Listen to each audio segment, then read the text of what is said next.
Let's talk about something we all take for granted, the simple pill. It seems so basic, right? But what's really going on behind the scenes is this incredible chemical journey, a hidden science that makes modern medicine possible. I mean, really think about it. You swallow this tiny, solid thing, and somehow it just works. It knows how to fix your headache or fight off an infection. How on earth does that happen? It almost seems like magic. Well, it's not magic, but it is some seriously cool chemistry. Because here's the first and most important rule. Before a drug can do anything for you, it has to dissolve.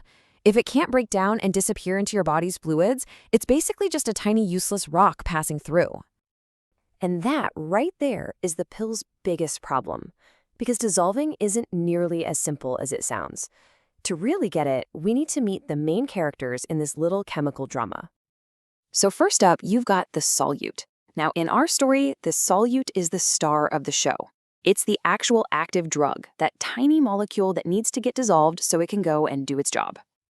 And then you have the solvent. This is the environment the drug finds itself in. And for us, that's pretty much all the water that makes up our body fluids. The solvent's job is to pull that solute apart, molecule by molecule. The whole point of its entire process, it's to form a true solution. That's the end game. This is where the drug molecules are just perfectly, evenly spread out in your body's fluids, ready to get absorbed. Only then, only when it's part of this perfect mixture, can the drug finally get to work. Okay, so how do you make sure the drug, our solute, actually dissolves in the body's water, our solvent? Well, it all boils down to one of the most fundamental rules in all of chemistry: like dissolves like. This rule is actually pretty simple. You can think of molecules as being in one of two camps. They're either polar, which means they're kind of like water, or they're nonpolar, which makes them more like oil. And you already know what happens when you mix oil and water, right? They just don't mix. It's the same here. Polar things dissolve in other polar things, and nonpolar things dissolve in other nonpolar things.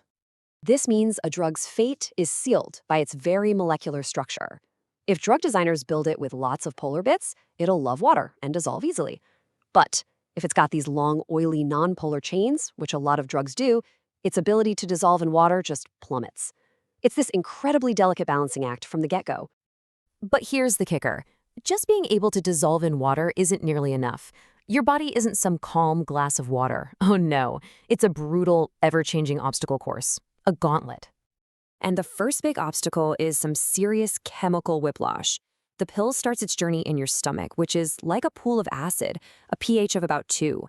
But just a little while later, it gets dumped into the small intestine, and bam, the pH jumps all the way up to around 7. That is a massive chemical shift in almost no time at all. So why is that such a big deal? Because that pH shift can literally flip a switch on the drug molecule, giving it an electrical charge. This completely changes its solubility. So a drug that dissolved beautifully in the acid of the stomach might suddenly crash out of solution and become totally useless in the intestine. It has to be designed to survive both environments. Okay, but let's say our tough little drug survives the gut. It's dissolved, it's traveling through the bloodstream, but the journey's not over. It now faces its final and trickiest test: crossing the border into the very cells it's supposed to help. And this is where we hit a huge paradox. See, to travel through the blood, the drug has to be water-soluble, or polar. But to get through the cell wall, which is basically a fatty, oily barrier, it needs to be oil-soluble or nonpolar. It has to be both at the same time. How is that even possible?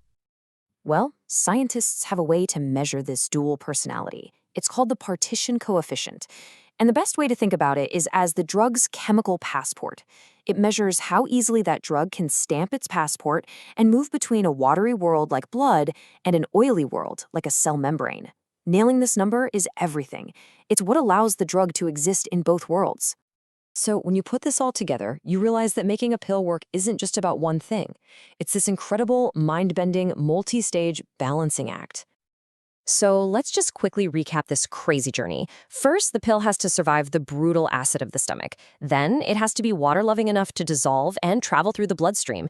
And just when it gets to its destination, it has to be oil-loving enough to slip right through that fatty cell wall. What this really means is that creating a good pill is nothing short of a masterpiece of chemical engineering. You're designing one single molecule that can almost shapeshift, changing its personality to overcome every single barrier the body throws in its way. It is a truly amazing feat of science, all packed into that tiny little tablet.